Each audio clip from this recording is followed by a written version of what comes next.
How do people start podcasts? I have no idea. Is my mic on? It's on. It is. Okay, Nikita. Okay.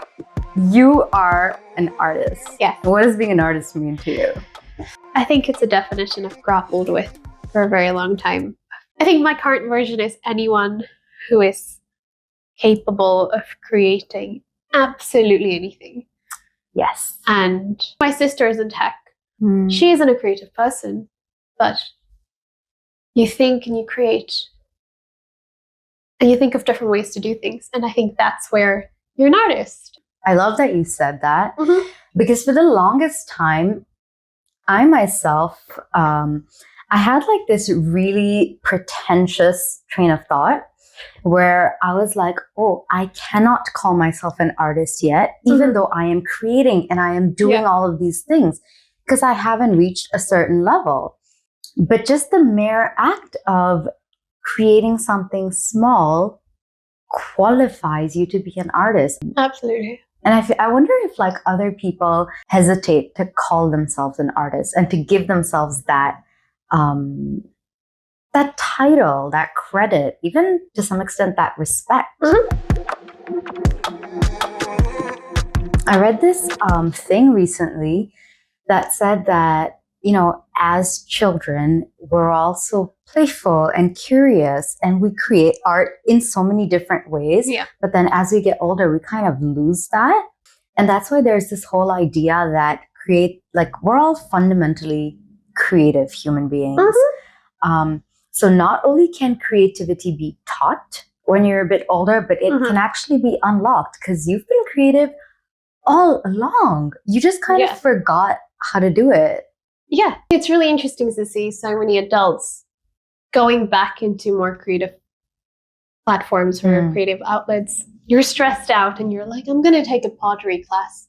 Someone who has never touched, I guess, clay in their life is suddenly trying to do that. And it's that you go back to this like base primal, this is who I am mode. A lot of people struggle to find that space. And I think that's where you almost have to relearn how to be creative and how to let go. But it's in every one of us.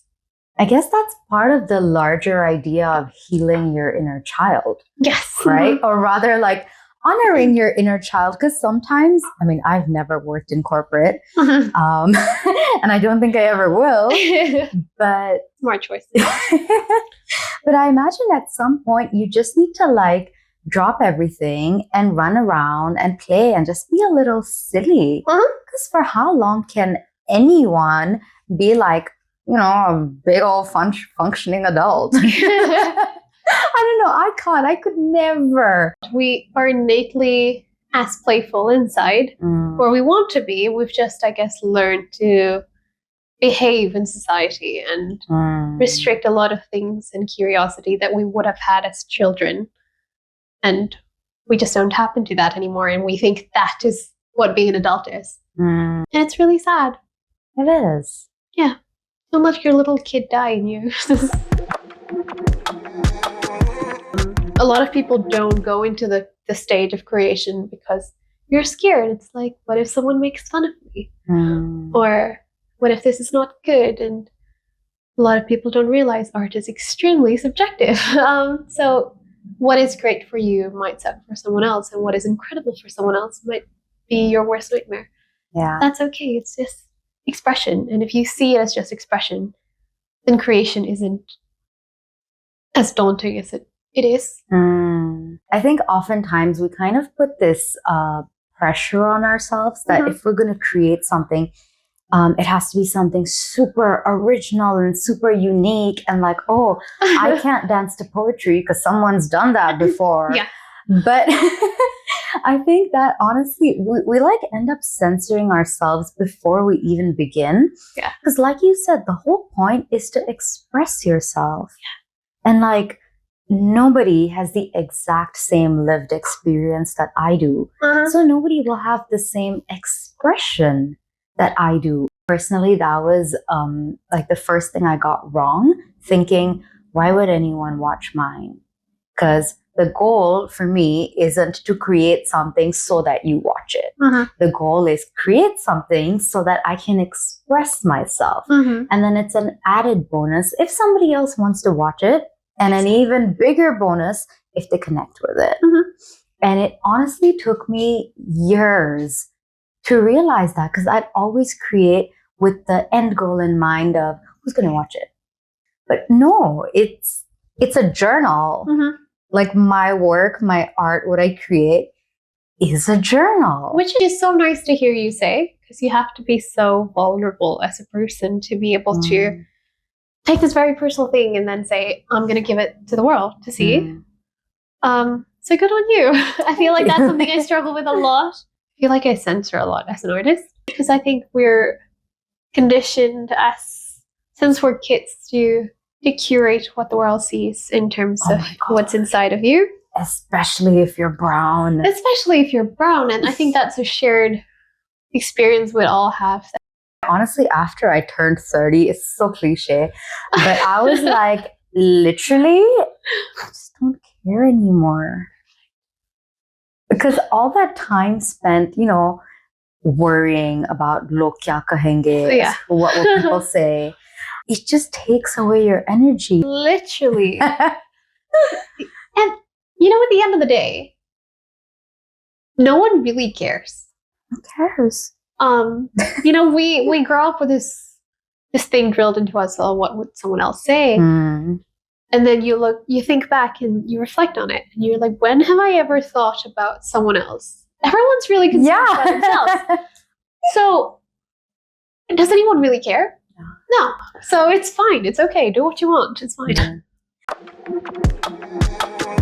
I don't know if it's like arrogance or, gatekeeping tendencies, but I'll be like, I went to film school. I have worked for shitty clients. I have had like 15-hour shoot days where you wake up at 5 a.m. I've like slogged through all of it. So I am a filmmaker.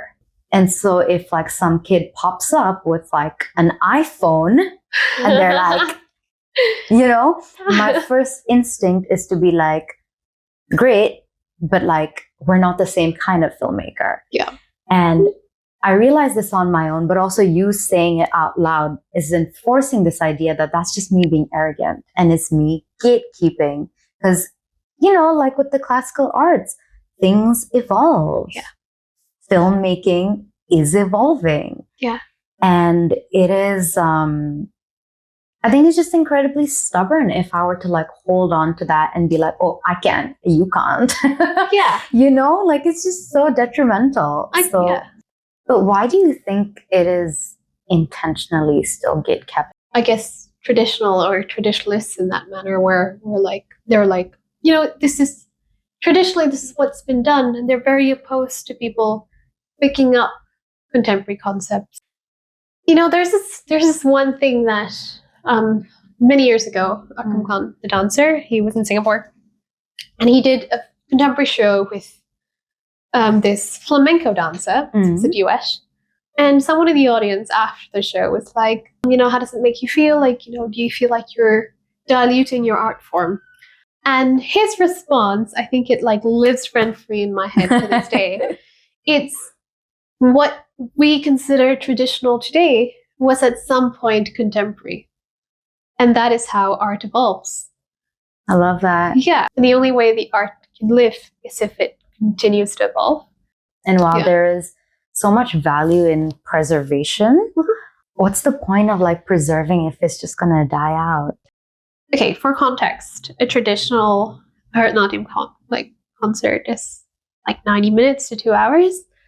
And it's quite hard to understand for the layman because you don't know the language, the creative language, the actual language, what's happening. It's a lot of, you really have had to have consumed a lot of it to understand and follow through. As a self-serving artist in that manner, I would post the best 1 minute I've had to offer. Might be the fastest, the most like athletically beautiful content. But the viewers who don't know the art form are going to think that 1 minute is the art form. And now when they come for a show, like a long 2 hour show, and they don't see 2 hours of that level of craft, it's like getting catfished. You see something that's very curated online, and when you come for an actual show, it's like, I just stared at someone do slow motion stuff for like an hour and like 30 minutes of fast stuff, and it can be very boring if you come with that mindset. Yeah, I would argue, although it shouldn't be our responsibility, we do have the opportunity to educate others. Yeah. And so like what you're saying about the, you know, how a 2-hour performance is structured, and you have like the slow parts and you have the really intense parts, and there's so much craft in the way you move your eyes and like what the mudras are saying. Yeah. I would think you have a decent platform, and you could potentially, you know, educate people on that. I want to. I think that's something I've been considering more recently.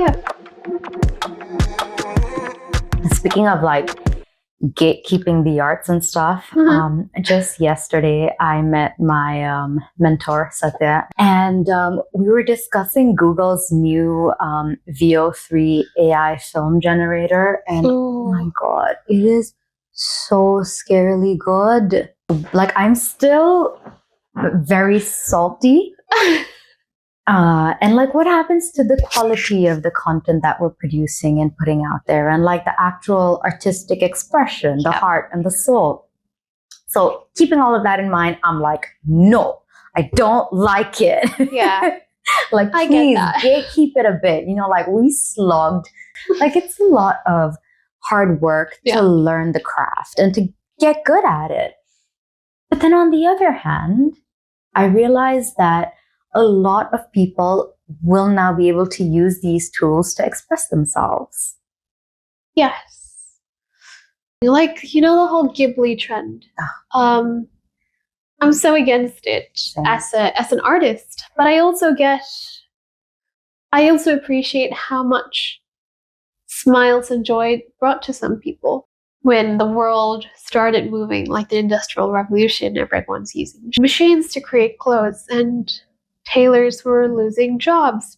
The way people shopped shifted, where tailor-made stuff is a luxury and it's something people aspire for. That's a really good point. Right? Like, we've come to a place where there's space for both to coexist. And I think that's where the future of AI and in the arts, I think that's where it's going.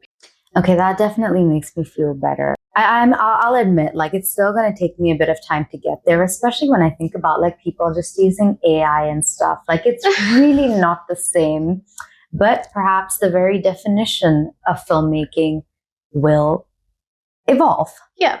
I think it's maybe coming to that realization that there is enough space for everyone.